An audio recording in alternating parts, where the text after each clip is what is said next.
The folded paper trembled in Rebecca's hands as she stood in the doorway of the empty cabin, the morning sun casting long shadows across the rough wooden floor where her husband's boots had last stood 3 days ago. She had found it tucked beneath the coffee pot, weighted down with a single silver dollar, and the sight of Thomas's hasty scrawl made her stomach turn with a sick mixture of rage and humiliation that threatened to choke her where she stood. Sierra City, California, in the spring of 1873, was no place for a woman alone, and Thomas Oakley had known that when he had penned whatever cowardly words lay hidden in those folds.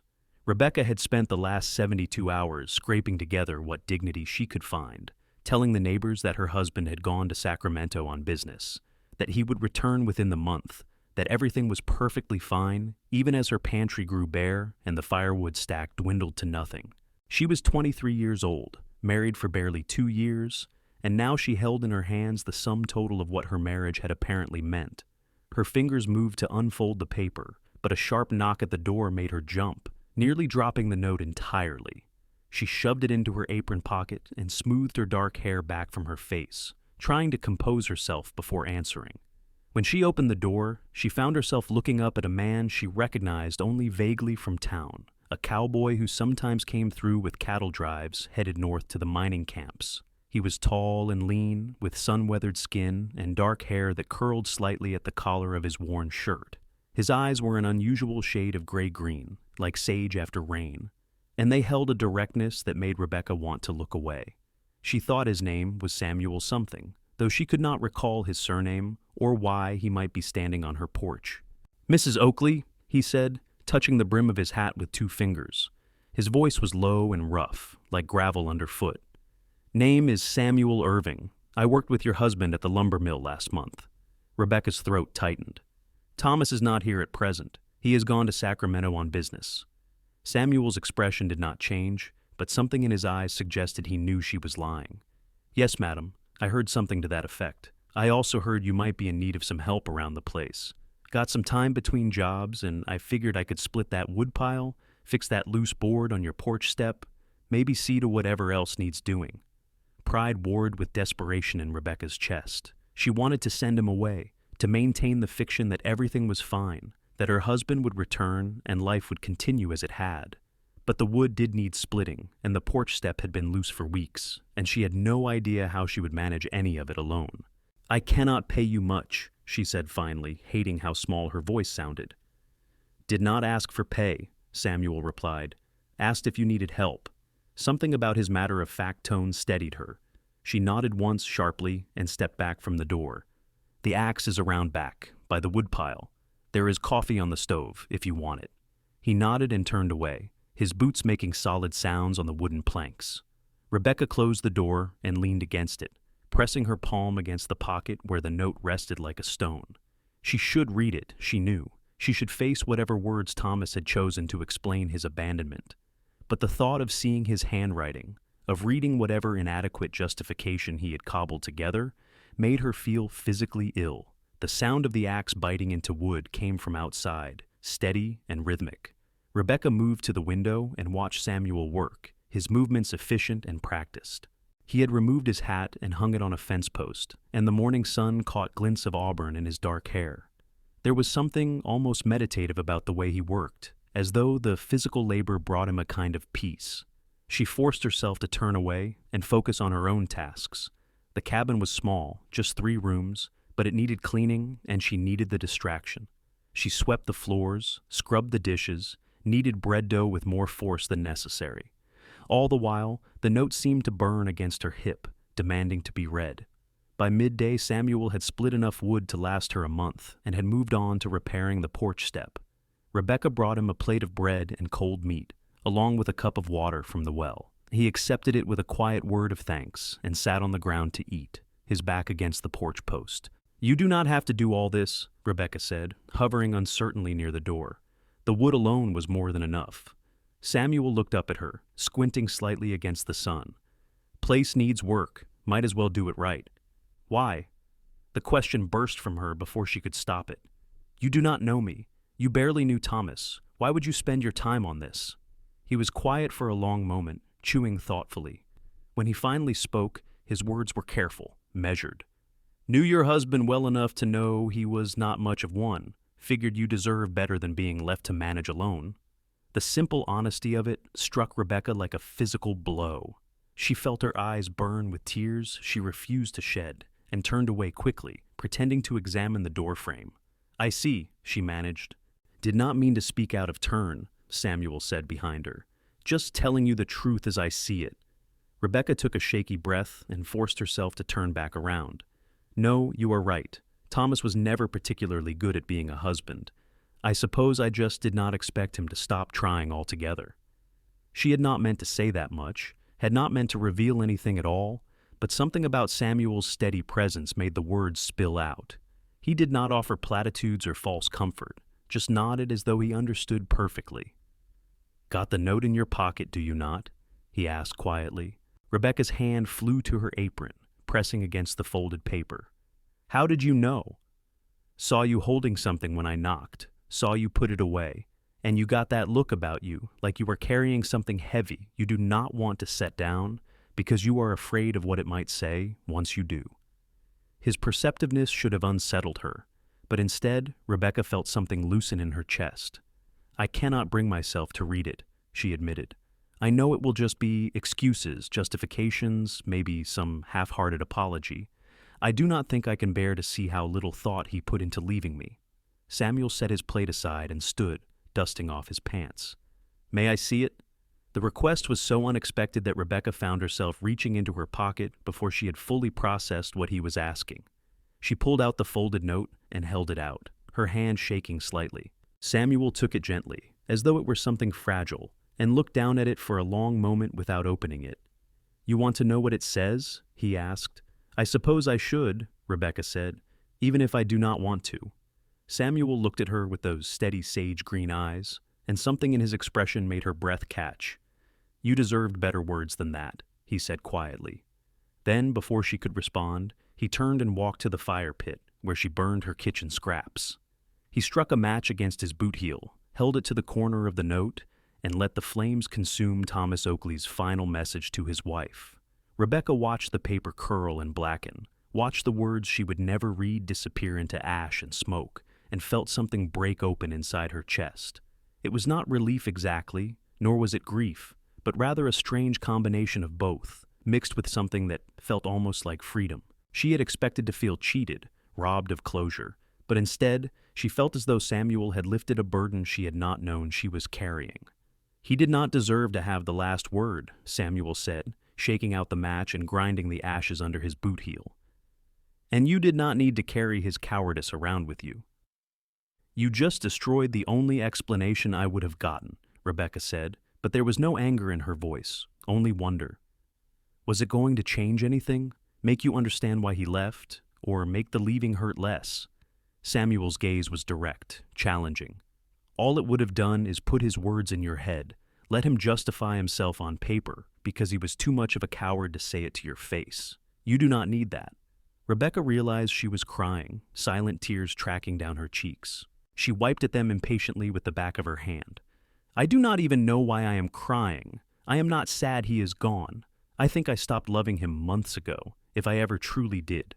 My father arranged the marriage, and Thomas needed a wife to make him look respectable, and I needed somewhere to go. It was never a love match. That does not mean it does not hurt to be left," Samuel said gently. "Does not mean you do not deserve to feel what you are feeling." They stood there in the afternoon sun, the ashes of Thomas's note scattered at their feet, and Rebecca felt something shift in the air between them. It was too soon, too fast, too improper to even think about. But she could not deny the pull she felt toward this quiet cowboy who had shown her more kindness in a single morning than her husband had in 2 years of marriage. "Why are you really here?" she asked. "And please, tell me the truth." Samuel was quiet for so long that Rebecca thought he might not answer at all. When he finally spoke, his voice was low and careful. "Saw you in town 2 weeks ago. You were buying supplies at the general store, and your husband was outside with some of the other men. They were laughing about something, and you came out carrying your packages, and he did not even look at you, did not help you, did not acknowledge you, just kept on with his talk, and you just stood there for a moment like you were hoping he might notice, and then you walked on home by yourself." He paused, his jaw working as though the words were difficult to find.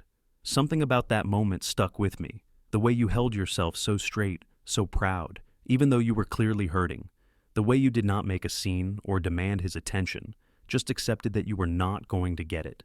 And I thought to myself, that is a woman who deserves better than what she has got. Rebecca's heart was pounding so hard she could hear it in her ears. So when you heard he had left, I waited a few days to make sure the talk was true and not just rumor. Then I came to see if you were all right, and if maybe I could help. He met her eyes steadily. I know it is too soon. I know you probably think I am taking advantage, showing up when you are vulnerable. But I swear to you, Rebecca Oakley, I just want to help. Nothing more than what you are willing to accept. The sound of her given name on his lips sent a shiver through her. No one in Sierra City called her Rebecca.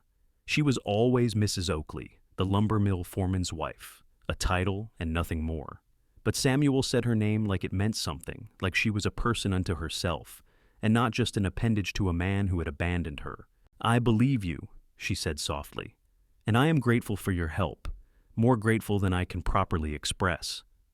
Samuel's shoulders relaxed slightly, as though he had been braced for rejection. Good. Then let me finish fixing that step, and then maybe I can look at your roof. Thought I saw some loose shingles when I was out back.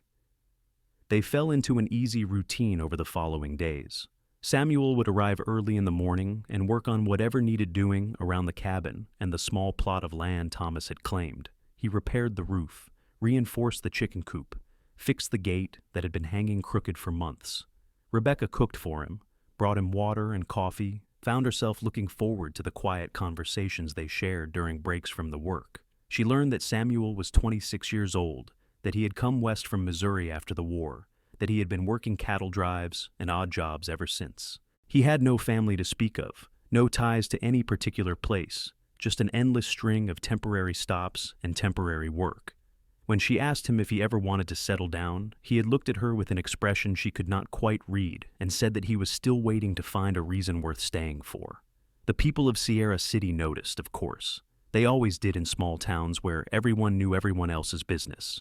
Rebecca saw the looks when she went to the general store, heard the whispers that cut off when she passed. It was too soon, they said.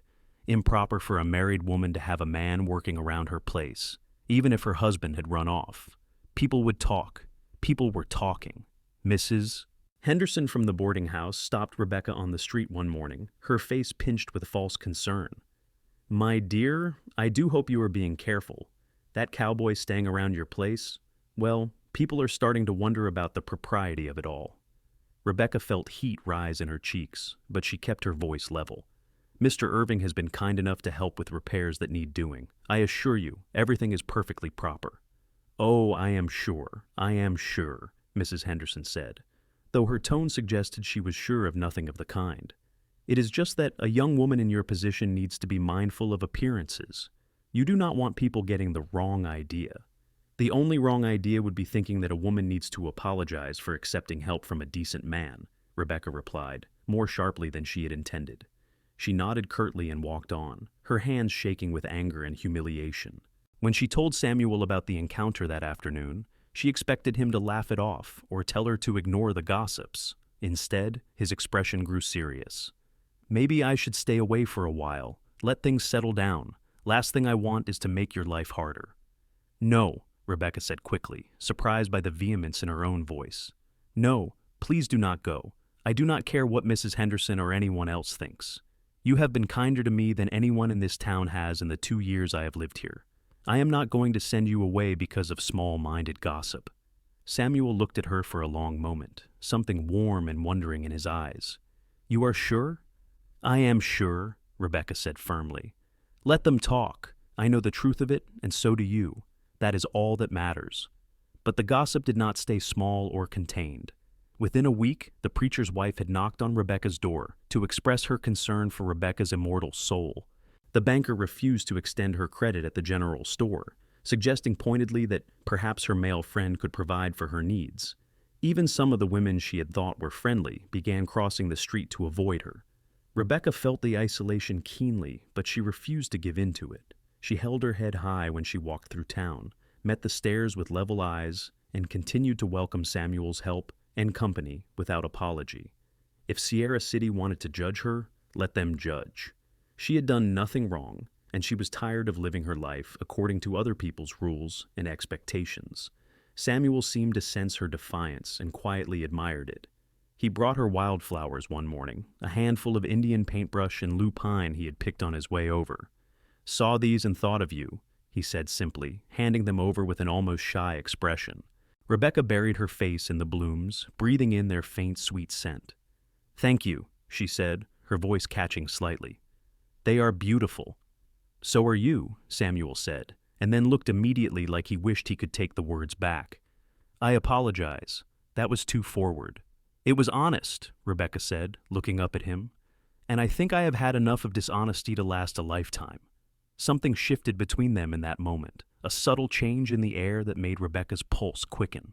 Samuel took a step closer, close enough that she could see the flecks of gold in his gray-green eyes, close enough that she could smell the sun and sage scent of him. He raised one hand as though to touch her face, then stopped himself, his jaw tightening with restraint. "I should get back to work," he said roughly. "Got those fence posts to set." He turned and walked away before Rebecca could respond, leaving her standing there with the flowers clutched in her hands and her heart racing in her chest. She knew she should be more careful, should maintain more distance, should remember that she was technically still a married woman even if her husband had abandoned her, but she could not bring herself to care about the technicalities when what she felt was more real and true than anything she had experienced in her marriage. That night, lying alone in the bed she had once shared with Thomas, Rebecca let herself imagine what it might be like to be loved by someone like Samuel Irving. Someone who saw her as a person, not a possession. Someone who looked at her like she mattered, like her thoughts and feelings were worth considering. Someone who brought her wildflowers just because they reminded him of her. The thought should have frightened her, but instead, it filled her with a cautious, fragile hope. The summer deepened, and with it, the connection between Rebecca and Samuel grew stronger and more complicated.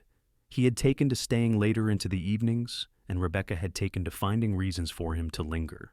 They would sit on the porch as the sun set over the Sierra Nevada, talking about everything and nothing, their conversations ranging from childhood memories to dreams for the future, to observations about the world around them. Samuel told her about growing up on a small farm in Missouri, about losing his parents to fever when he was 16, about joining the war because he had nowhere else to go and nothing else to do. He spoke about the things he had seen, the things he had done, with a quiet sorrow that made Rebecca want to reach out and hold him. He had been adrift for so long, searching for something he could not name, carrying a loneliness he had learned to accept as his constant companion. Rebecca shared her own story, the pieces of herself she had kept hidden for so long.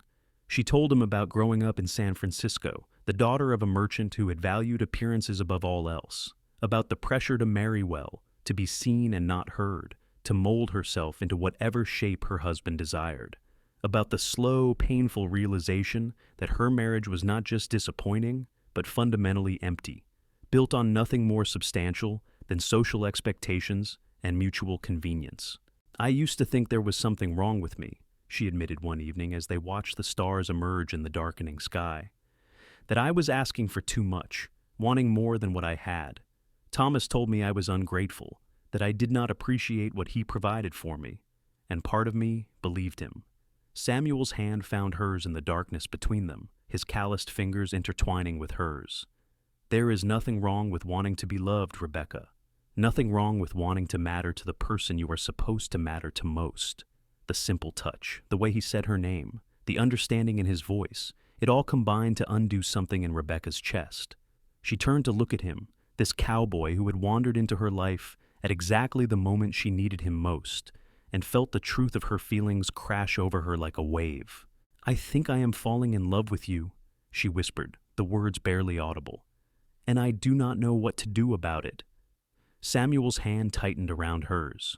For a long moment, he did not speak, and Rebecca felt panic rise in her throat. She had said too much, pushed too far, revealed too much of her heart. But then he turned to face her fully, his eyes intense in the starlight. "I am already in love with you," he said, his voice rough with emotion. "Have been since the day I burned that note, maybe even before. But I do not want to rush you, Rebecca. Do not want to be another man who takes from you without giving you the choice. You are nothing like Thomas, Rebecca said fiercely. Nothing like any man I have ever known. You make me feel seen, Samuel. You make me feel like I matter. You do matter, Samuel said. He raised his free hand to cup her cheek, his touch gentle despite the roughness of his palm. You matter more than anything. He leaned in slowly, giving her every opportunity to pull away, but Rebecca met him halfway. Their kiss was soft and tentative at first, a question being asked and answered, but it quickly deepened into something more urgent, more necessary. Rebecca felt like she was falling and flying at the same time, like every nerve in her body had suddenly come alive after years of numbness. When they finally pulled apart, both breathing hard, Samuel rested his forehead against hers. We should wait, he said, though his voice lacked conviction. Should do this properly. Properly according to whom? Rebecca asked. The people in town who already think the worst of me? Thomas, who did not care enough to even say goodbye to my face? I am tired of living according to other people's rules, Samuel. I want to live according to what I feel, what I know to be true in my heart. And what is that? Samuel asked softly. That I love you, Rebecca said.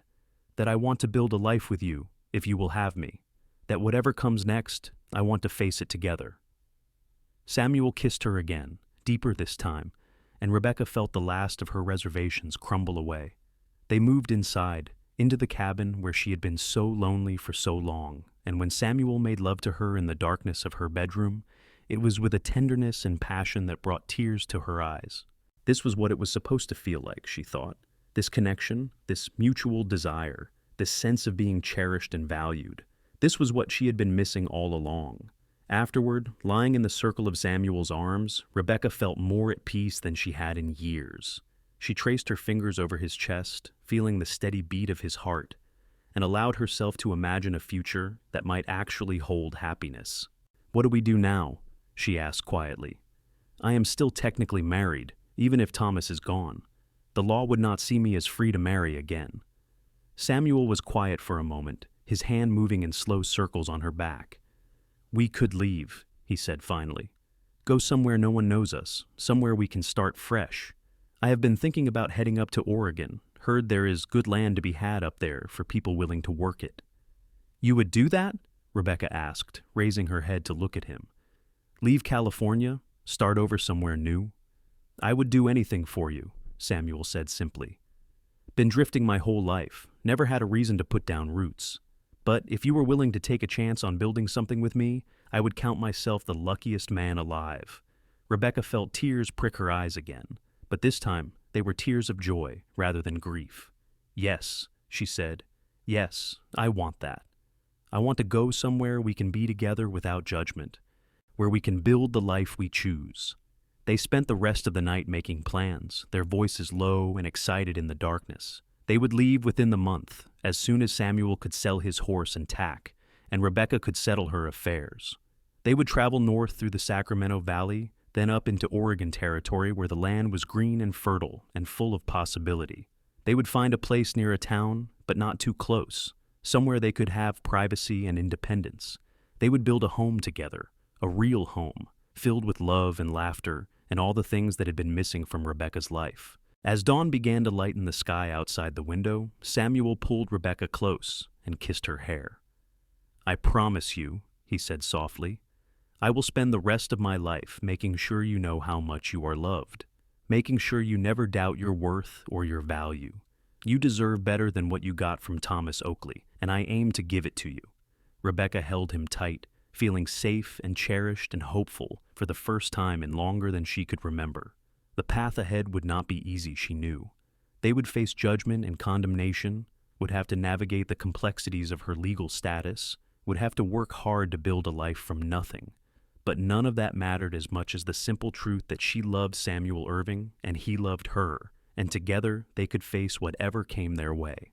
The next few weeks passed in a blur of preparation and anticipation.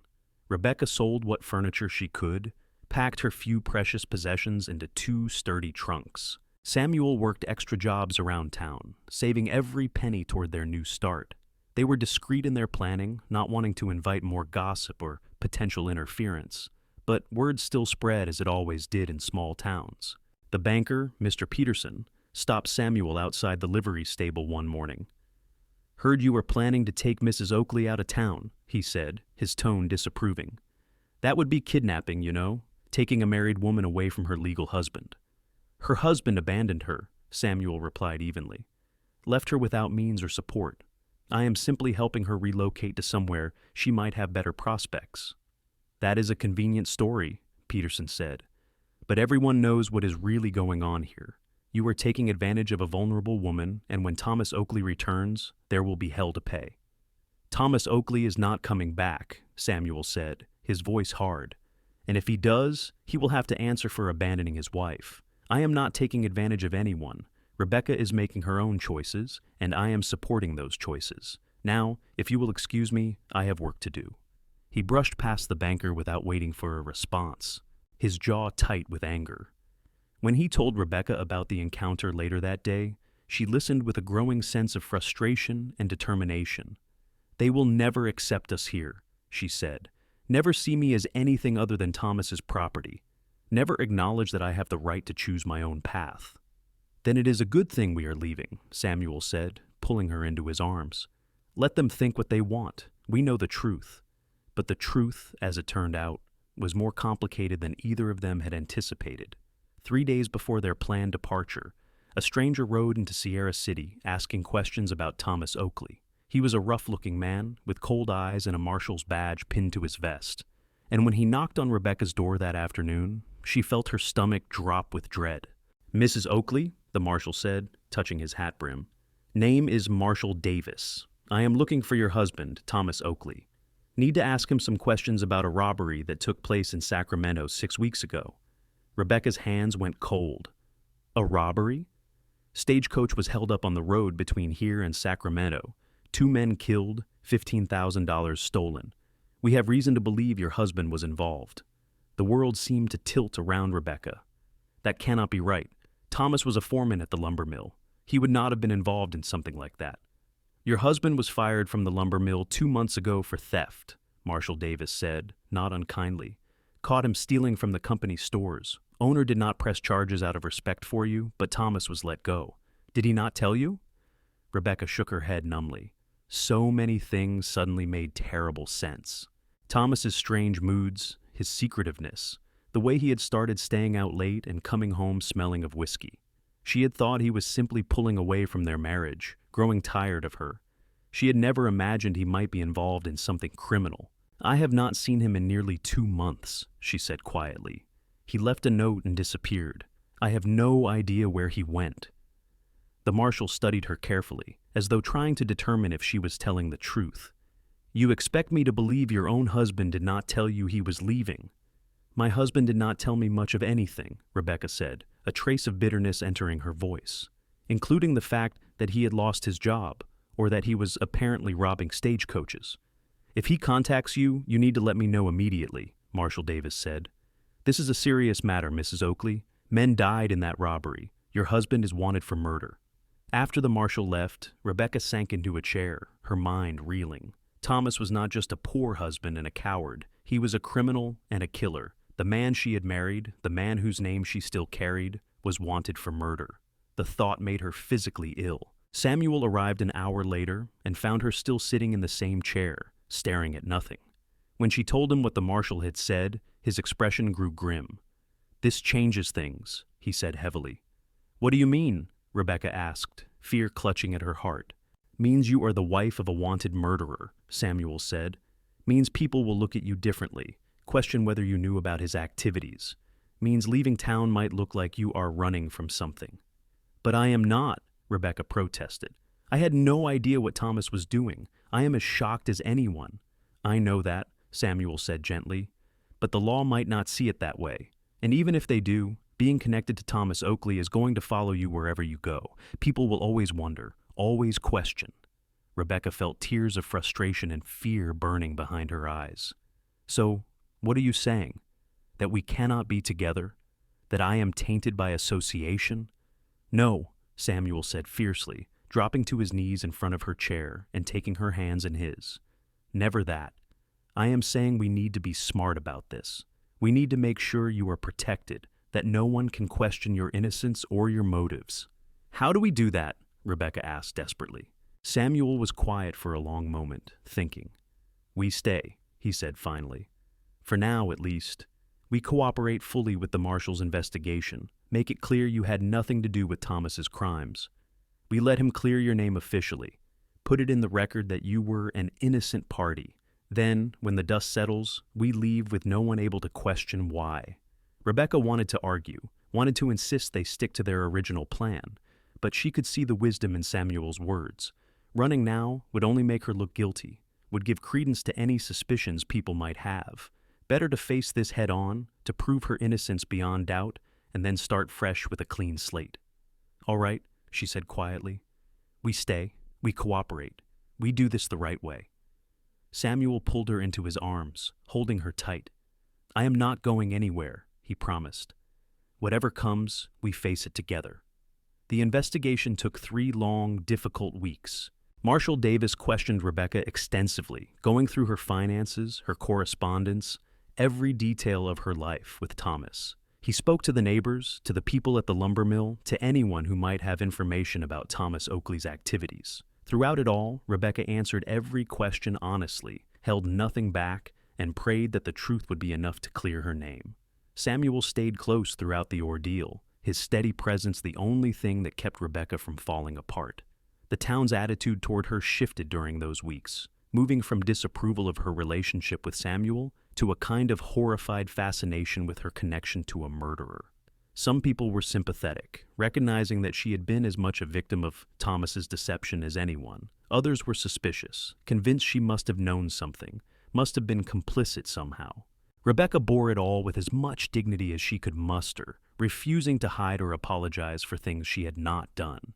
She had spent too much of her life trying to live up to other people's expectations, trying to be what they wanted her to be. She was done with that now. The truth was all she had, and she held on to it with fierce determination.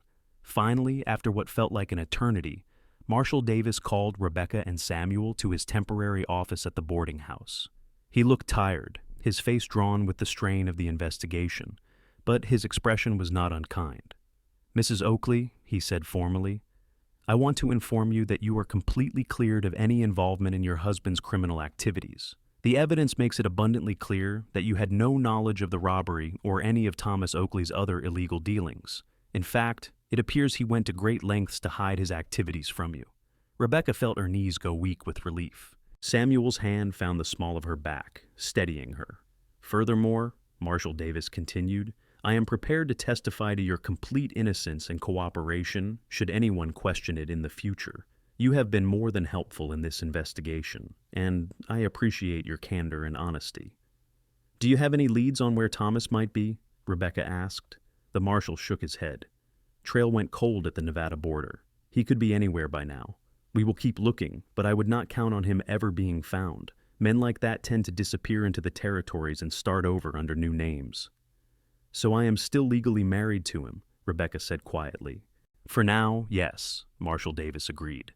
"But California law does allow for divorce in cases of abandonment and felony conviction. Given the circumstances, I would think you would have strong grounds to petition for dissolution of the marriage." Hope flared in Rebecca's chest. "How long would that take?"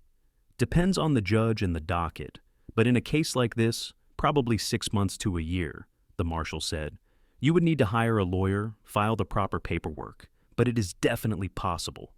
After they left the marshal's office, Rebecca and Samuel walked to the edge of town, to a spot overlooking the river where they could talk privately. The late summer sun was warm on their shoulders, and the sound of the water rushing over rocks was soothing after weeks of tension. "A year," Rebecca said softly. "A year before I can legally marry you." "I can wait a year," Samuel said, pulling her close. "I can wait as long as it takes." "We could still leave," Rebecca said. "Go to Oregon like we planned. Just live as common law husband and wife until the divorce comes through." Samuel shook his head slowly. "I want to do this right, Rebecca. Want to marry you properly, legally, with no questions or complications. Want to be able to stand up in front of anyone and say, 'You are my wife,' without any asterisks or qualifications." "You are a better man than I deserve," Rebecca said, tears stinging her eyes. "You deserve the world," Samuel replied, tilting her face up to his, "and I am going to spend my life trying to give it to you." They made a new plan then, one built on patience and propriety rather than impulse and escape. Samuel would find steady work in Sierra City, save money toward their future. Rebecca would file for divorce, settle her legal affairs, establish herself as an independent woman rather than Thomas Oakley's abandoned wife. They would court openly and honestly, let the town get used to seeing them together, and when the time was right, they would marry and start their life together with everyone's blessing, or at least their acceptance. It was not the romantic elopement Rebecca had imagined, but it was better in its own way. Better because it was built on a foundation of honesty and integrity. Better because it proved that what they had was strong enough to withstand scrutiny and delay.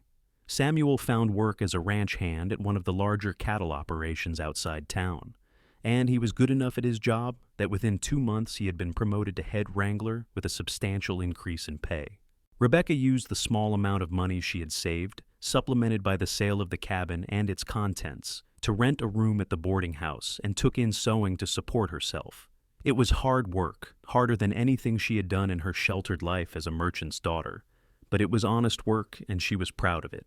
Mrs. Henderson, the boarding house owner, who had once warned Rebecca about impropriety, gradually warmed to her once the marshal's investigation cleared her name. She even began recommending Rebecca to her friends as a seamstress, acknowledging that the young woman had been dealt a difficult hand, but was managing it with grace.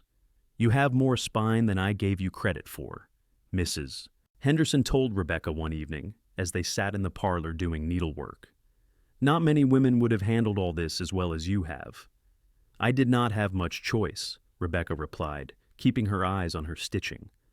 "Life does not always give us the circumstances we want, but we can choose how we respond to them. That cowboy of yours, Samuel Irving, he seems like a good man," Mrs. Henderson said carefully. "Heard he is saving up to buy his own place, planning to settle down proper." Rebecca allowed herself a small smile.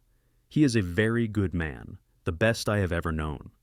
"Well then," Mrs. Henderson said with an approving nod, "I suppose when your divorce comes through, we will have a wedding to plan, and I will personally silence anyone who dares to speak ill of it."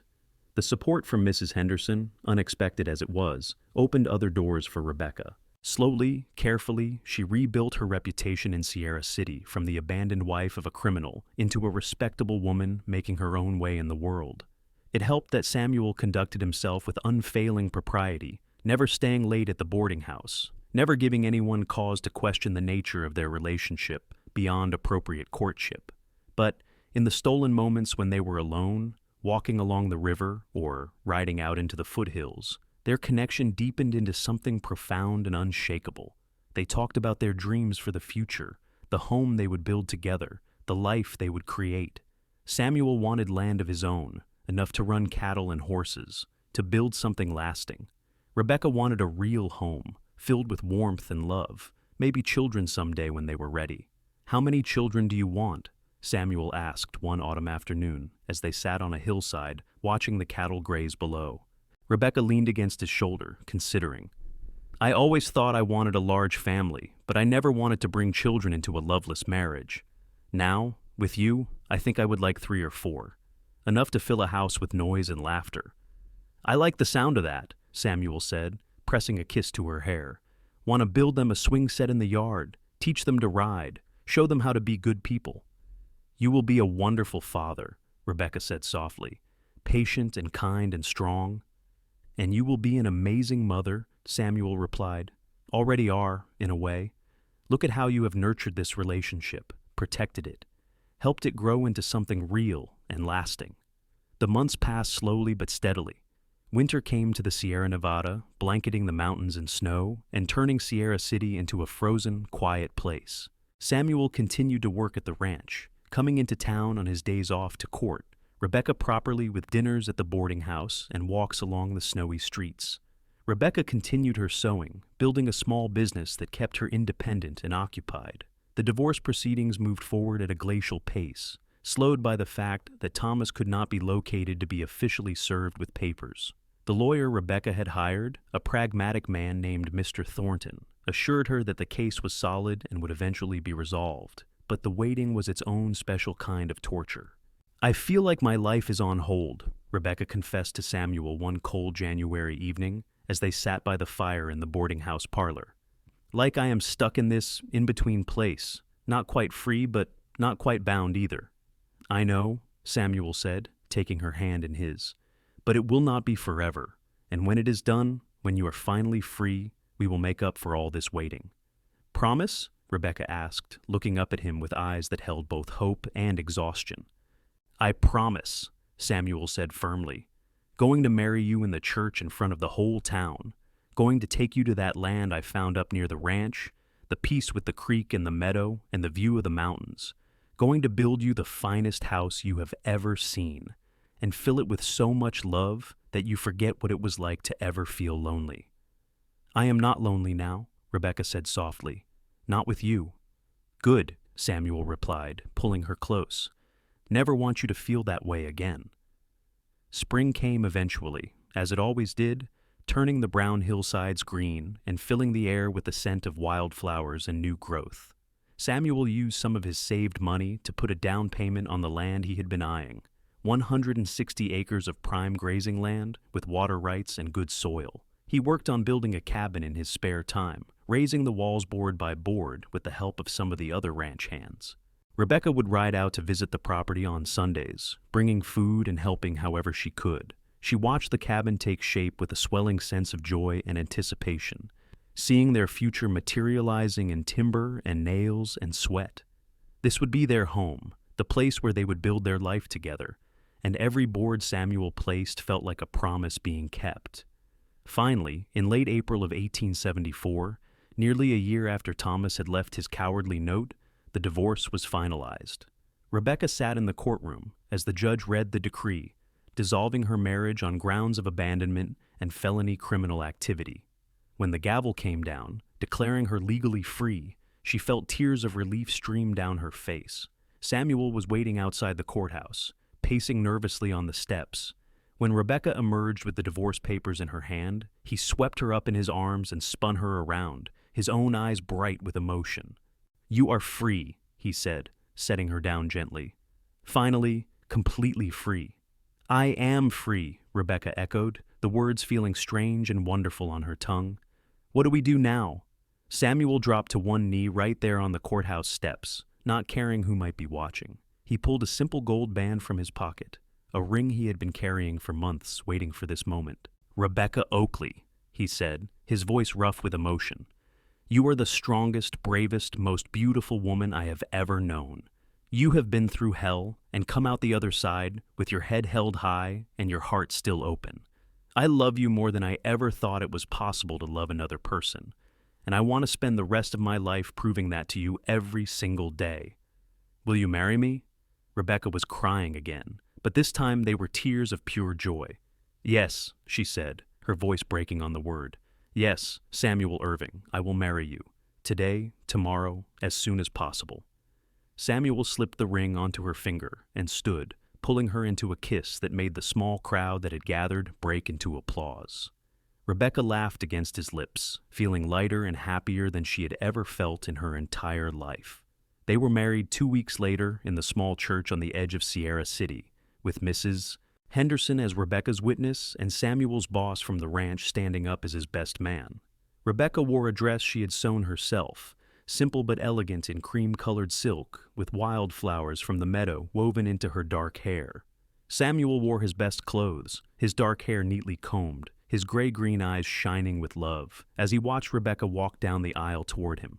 The ceremony was short and sweet, the preacher's words about love and commitment and partnership resonating in Rebecca's heart like a bell. When Samuel said his vows, promising to love and cherish her for all the days of his life, his voice was steady and sure.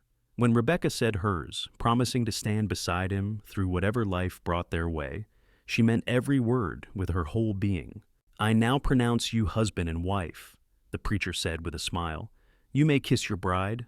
Samuel cupped Rebecca's face in his hands and kissed her with a tenderness that made her heart ache in the best possible way. This was what marriage was supposed to be, she thought. This partnership, this mutual love and respect, this feeling of coming home. The small reception afterward at the boarding house was filled with laughter and well wishes from the people of Sierra City, who had come to respect both Rebecca and Samuel over the past year. Even the banker, Mr. Peterson, stopped by to offer his congratulations, acknowledging that he had been wrong to judge them so harshly. "You two have proven yourselves to be people of character," he said gruffly. "I wish you all the happiness in the world." As the sun set over the mountains, Samuel and Rebecca rode out to their new home, to the cabin that Samuel had built with his own hands. He carried her over the threshold as tradition demanded, and Rebecca looked around at the simple but solid space with tears in her eyes. "It is perfect," she said. "Everything I could have wanted." "It is just a start," Samuel said, setting her down gently. "We will add on as we need, make it exactly what you want it to be." "What I want is you," Rebecca said, turning in his arms. "Everything else is just details." They made love in their new home, with the windows open to let in the spring breeze and the sound of the creek burbling nearby. It was different from that first desperate coupling in the cabin a year ago. Different because now it was sanctified and celebrated, because now they belonged to each other completely and without reservation. Rebecca felt cherished and adored, felt Samuel's love in every touch and kiss, and gave herself to him without fear or hesitation. Afterward, lying tangled together in the bed Samuel had built for them, Rebecca traced her fingers over his chest and thought about how much her life had changed in such a short time. A year ago, she had been trapped in a loveless marriage, invisible and unvalued. Now she was Rebecca Irving, wife to a man who loved her deeply, partner in building a life that had meaning and purpose. "What are you thinking?" Samuel asked, his hand moving in lazy circles on her back. "That I am happy," Rebecca said simply, "truly, deeply happy. And that I am grateful Thomas left that note, as terrible as it was, because it set me free to find you." "I burned that note so you would not have to carry his words around," Samuel said. "But I am glad the leaving happened, glad it brought us together. You deserve better words than that," Rebecca quoted softly, remembering. "That is what you said when you burned it." "And I meant it," Samuel replied, tilting her face up to his. "You deserved better than what he gave you in every way. Better words, better treatment, better love. I aim to give you all of that for the rest of our lives." "You already have," Rebecca said, kissing him. "You already have." They settled into married life with an ease that surprised both of them. The rhythm of their days was simple but satisfying. Samuel working with the cattle, Rebecca tending the garden and the chickens, both of them working together to improve the cabin and the land. They built a larger barn, fenced in more pasture, planted an orchard of fruit trees that would take years to mature, but would be their legacy to the future. In the evenings, they would sit on the porch Samuel had built, watching the sun set over their land, talking about the day and making plans for tomorrow. Sometimes Samuel would play the harmonica he had carried since his youth, filling the air with sweet, melancholy melodies. Sometimes Rebecca would read aloud from books they borrowed from the small library in town, their voices mingling with the sounds of the wilderness around them. Neighbors from surrounding ranches began stopping by, drawn by Samuel's reputation as a skilled horseman and Rebecca's growing fame as a seamstress and baker. They formed friendships with other young couples trying to build lives in the Sierra foothills, creating a community of support and mutual aid. The Caldwell family from the ranch to the south became particularly close friends. Sarah Caldwell was expecting her third child, and she and Rebecca spent many afternoons together while their husbands worked, talking about everything from recipes to dreams to the challenges of frontier life. "You are glowing," Sarah observed one summer afternoon as they shelled peas on Rebecca's porch. "Have you and Samuel been married 6 months now?" "7," Rebecca said with a smile. 7 wonderful months." "And are you planning to add to your family anytime soon?"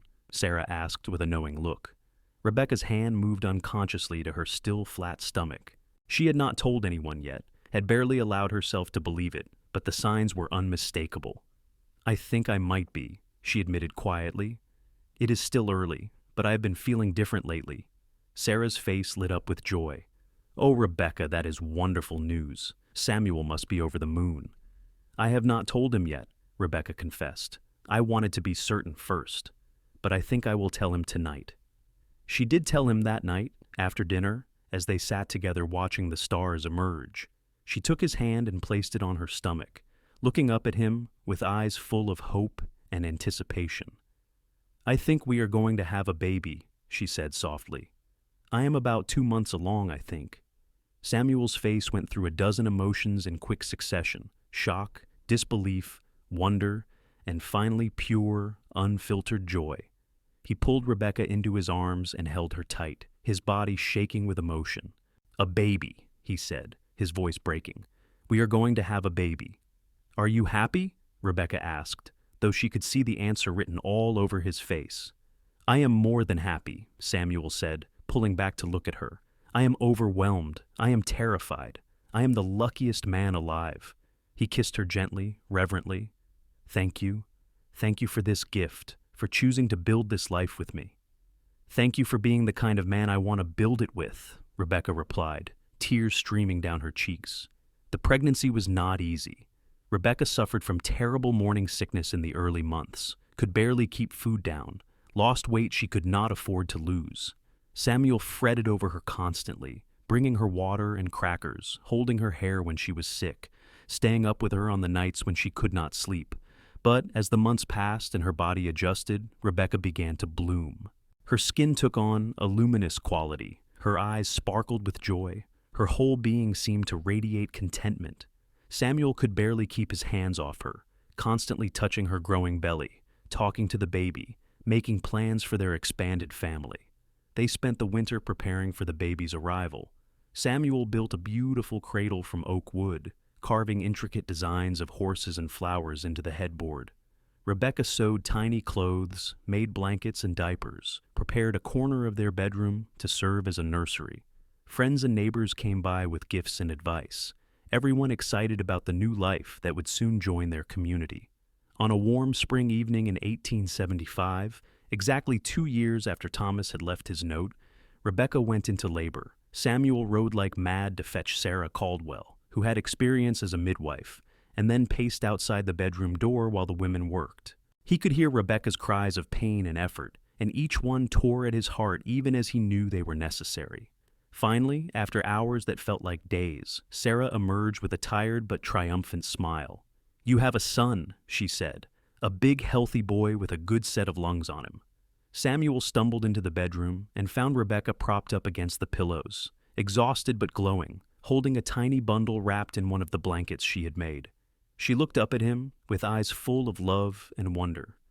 "Samuel," she said softly, "meet your son." Samuel approached slowly, almost afraid to believe this was real. Rebecca pulled back the blanket to reveal a red-faced, squalling infant with a shock of dark hair and tiny, perfect features. Samuel reached out one finger and touched his son's hand, marveling when the tiny fingers curled around his. "He is perfect," Samuel whispered, his voice thick with emotion. "What should we name him?" "I was thinking Matthew," Rebecca said. "Matthew Irving. It means gift from God, and that is what he is to us." "Matthew," Samuel repeated, testing the name. "Yes, that is perfect." He sat carefully on the edge of the bed and put his arm around Rebecca, looking down at their son with a sense of awe and responsibility that nearly overwhelmed him. This was his family, he thought, his wife, his son, his home, everything he had never had, everything he had spent his whole life searching for without knowing what he was looking for.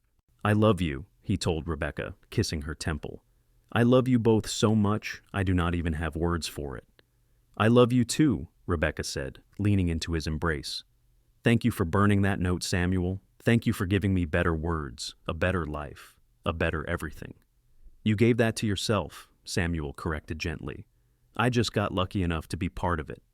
They sat together as the sun rose, watching their sons sleep, and Rebecca thought about the journey that had brought her to this moment, the pain of her first marriage, the humiliation of abandonment, the fear and uncertainty of starting over, and Samuel's simple act of kindness, burning Thomas's inadequate words and offering her the possibility of something better. She had deserved better words than what Thomas had given her, but more than that, she had deserved better love, better partnership, better everything. And now, holding her son with her husband's arms around her, she had it. She had everything she had ever wanted, and some things she had never dared to dream of. Life settled into a new rhythm with Matthew's arrival. The baby was demanding but joyful, filling their home with his cries and coos, and, eventually, his laughter. Samuel proved to be a devoted father, rising in the night to help with feedings, rocking Matthew when he was fussy, singing him songs in that rough, gentle voice of his. Rebecca watched her husband with their son and felt her love for him deepen even further. This was what family was supposed to be, she thought. This partnership, this shared joy and shared burden, this working together toward common goals. Thomas had never wanted children, had made it clear that he found the idea of fatherhood distasteful. Samuel, in contrast, embraced every aspect of it, even the difficult parts, with enthusiasm and grace. As Matthew grew from infant to toddler, the Irving Ranch grew as well. Samuel's reputation as a horseman spread throughout the region, and people began coming from miles around to buy horses he had trained or to hire him to break their difficult animals. Rebecca's sewing business expanded too, and she found herself making not just everyday clothes, but wedding dresses and fancy garments for people in town. They prospered in ways that had nothing to do with money, though the money came too. They prospered in love, in friendship, in the respect of their community, in the simple satisfaction of work done well and days lived fully. They added on to the cabin, building 2 more bedrooms and a proper parlor. They planted more trees, bought more cattle, built a second barn. When Matthew was 2 years old, Rebecca discovered she was pregnant again. This time, the pregnancy was easier, her body knowing what to expect, and she carried the baby with a kind of serene confidence that amazed Samuel. Their daughter Emily was born on a snowy December evening, smaller and quieter than her brother had been, with her mother's dark hair and her father's gray-green eyes. 2 children, Samuel said wonderingly as he held his newborn daughter, Matthew, asleep against his other shoulder. I have a family, a real, honest-to-God family. You do, Rebecca confirmed, watching her husband with both their children and feeling her heart swell with love. And they are lucky to have you as their father. The years passed in a blur of happiness and hard work. Matthew grew into a sturdy, adventurous boy who followed his father everywhere, learning to ride before he could barely walk, pestering Samuel with endless questions about horses and cattle and how the world worked. Emily was quieter, more thoughtful, but no less curious, and she would sit for hours watching her mother sew or helping in the garden with the kind of patient focus that reminded Rebecca of herself. When Matthew was 6 and Emily was 4, Rebecca gave birth to twin boys, David and Daniel, who were identical in appearance but completely opposite in temperament. David was bold and fearless, Daniel was cautious and observant, and together they kept their parents on their toes in ways the older 2 children never had. 4 children, Rebecca said one evening, as she and Samuel collapsed onto the porch swing after getting all the kids to bed. When did we become the family with 4 children? When we decided we wanted a house full of noise and laughter, Samuel reminded her, pulling her close. Though I will admit, the twins are testing my endurance. Mine too, Rebecca admitted with a tired laugh. But I would not change a thing. Neither would I, Samuel said, pressing a kiss to her hair. This life we have built, Rebecca, it is more than I ever dreamed possible. You are more than I ever dreamed possible. We built it together, Rebecca corrected. Every bit of it. On their 10th wedding anniversary, Samuel surprised Rebecca with a trip to San Francisco. They left the children with Sarah Caldwell, who now had 6 children of her own, and barely noticed the addition of 4 more, and took the train to the city where Rebecca had grown up. It was strange walking those familiar streets as a different person, Rebecca thought. The last time she had been here, she had been her father's daughter, then Thomas's wife, defined always by her relationship to men who did not truly see her. Now she was Rebecca Irving, rancher's wife, mother of 4, a woman who had built a life on her own terms. They stayed in a fancy hotel, ate at restaurants with white tablecloths, saw a play at the theater. Samuel was uncomfortable with the city's noise and crowds, clearly out of his element, but he bore it all with good humor because he knew it meant something to Rebecca to show him where she had come from. On their last night, as they walked along the waterfront watching the ships in the harbor, Rebecca turned to Samuel with tears in her eyes. Thank you for this, for bringing me back here so I could see how far I have come. How far we have come, Samuel corrected, taking her hand. You are not the only one who was lost before we found each other. No, I suppose you were not, Rebecca agreed. We saved each other, did we not?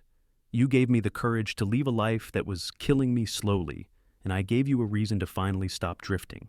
You gave me a home, Samuel said simply. Not just a place, but a real home, with love and purpose and meaning. Everything I never had before.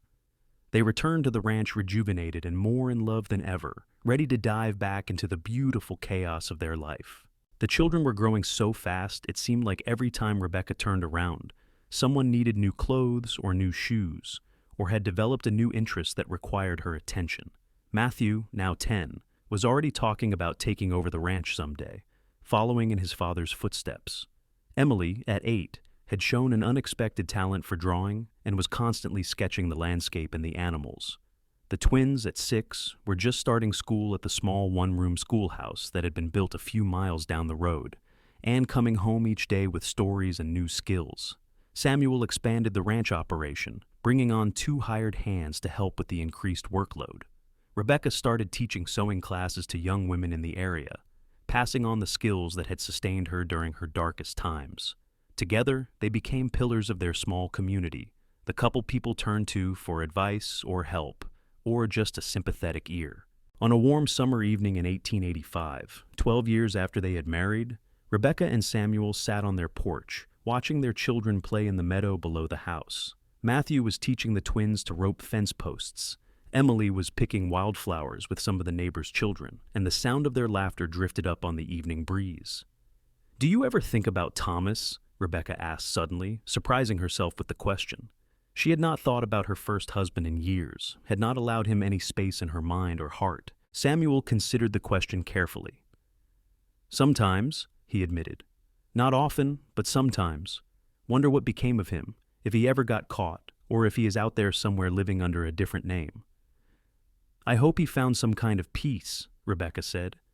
"I do not forgive him for what he did, for the coward he was, but I cannot bring myself to wish him ill either. In a strange way, his leaving was the best thing that ever happened to me." "That note he left," Samuel said slowly. "I have thought about that too over the years, wondered what it said, if it would have been cruel or apologetic or just indifferent." "It does not matter what it said," Rebecca replied firmly. "You were right to burn it. I deserve better words than whatever he wrote, and more importantly, I deserve better actions. I deserve to be loved and cherished and valued, and you have given me all of that every single day for the last 12 years. 13, Samuel corrected. "Been loving you for 13 years, since the day I burned that note. Maybe even before that, since the day I saw you standing outside the general store, so proud and so alone."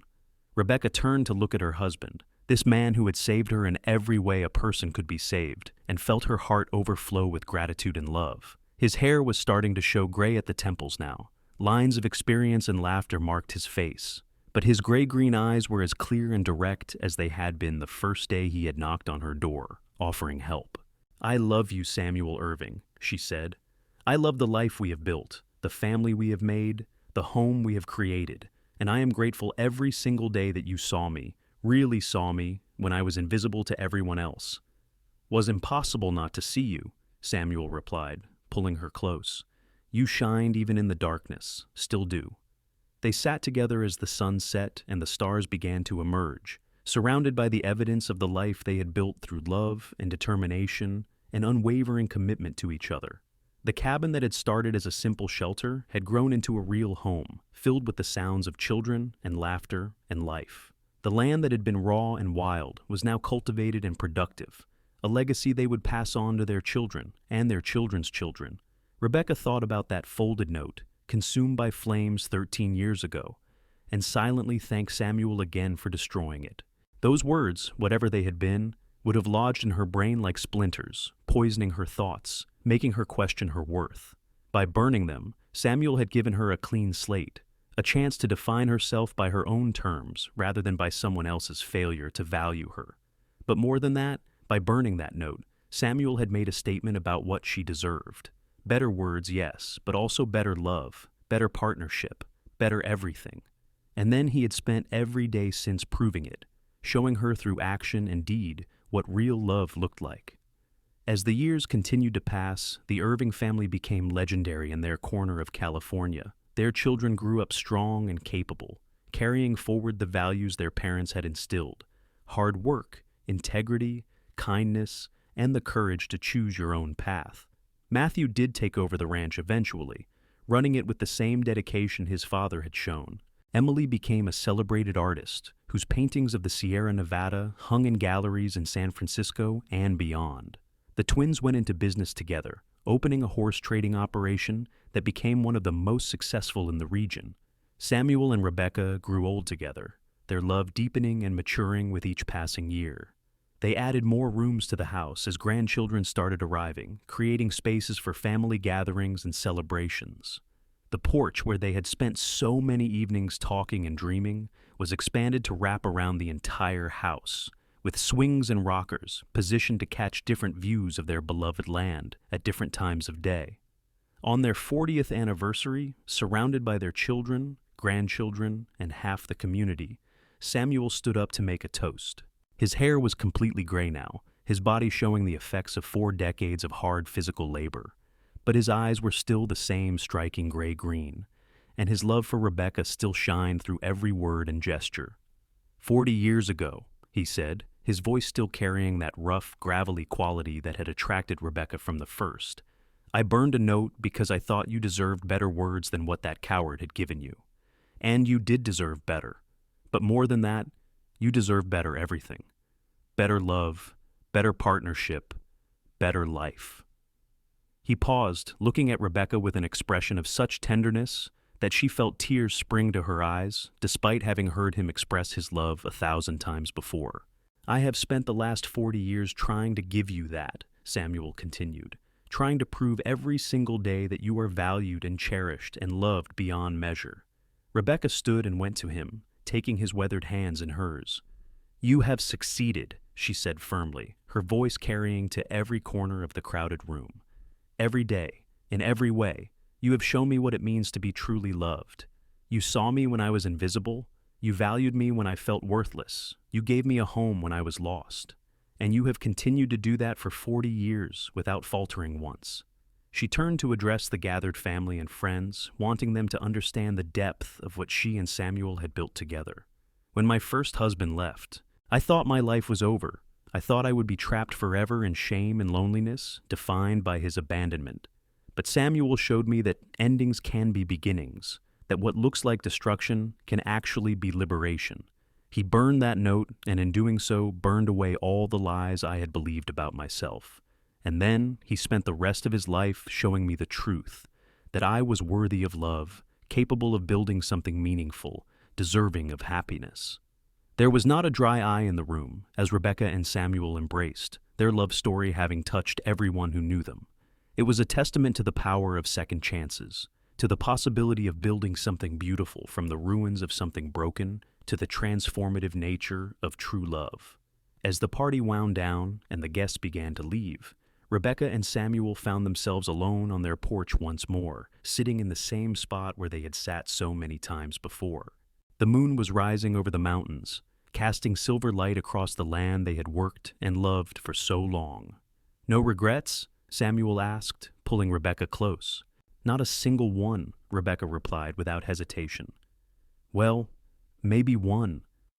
Samuel pulled back to look at her, concerned. What is that? I regret that I cannot live this life over again, just to experience falling in love with you one more time, Rebecca said with a smile. But I suppose living it once, and living it well, is enough. Samuel laughed, the sound rich and warm in the darkness. More than enough, he agreed. We have been blessed beyond measure, Rebecca Irving. And it all started because I burned a note and told you that you deserve better words. You gave me better everything, Rebecca said, resting her head on his shoulder, and I will be grateful for that until my dying breath. They sat together in comfortable silence, watching the stars wheel overhead, two people who had found each other at exactly the right moment and built something extraordinary from that chance meeting. The note that Thomas Oakley had left was long forgotten, destroyed by fire and time, its inadequate words replaced by a lifetime of love and devotion and partnership. Rebecca thought about the woman she had been, standing in that cabin doorway with trembling hands and a heart full of despair. That woman could never have imagined the life she would build, the love she would find, the family she would create. but that woman had been brave enough to accept help when it was offered, to trust when trust seemed impossible, to choose hope over resignation. And Samuel, the drifting cowboy who had carried his loneliness like a weight, had found in Rebecca a home and a purpose that transformed him utterly. He had offered help expecting nothing in return, had burned a note to protect her from cruel words, and in doing so had set in motion a love story that would span decades and touch countless lives. As they finally made their way to bed that night, walking through the home they had built and loved in for 40 years, Rebecca squeezed Samuel's hand. "Thank you," she said simply.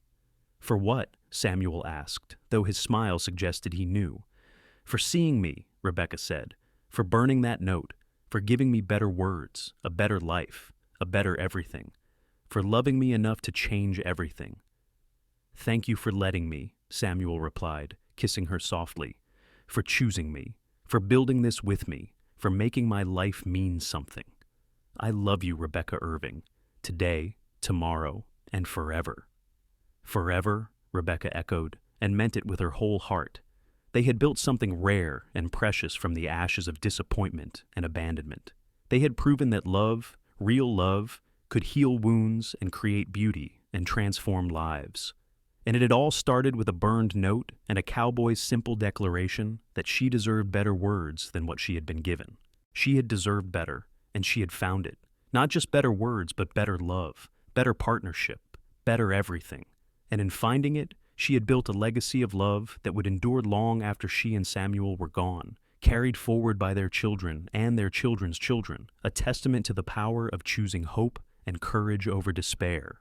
The fire that had consumed Thomas's inadequate note had also illuminated a path forward, showing Rebecca that she was not defined by one man's failure to value her, but by her own strength and resilience and capacity for love.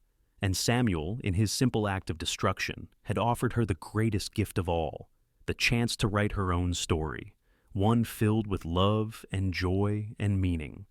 As she drifted off to sleep that night, secure in Samuel's arms, as she had been for 40 years, Rebecca smiled. She had deserved better words than what Thomas had written. But more importantly, she had deserved the life she had built, the love she had found, and the happiness she had claimed for herself.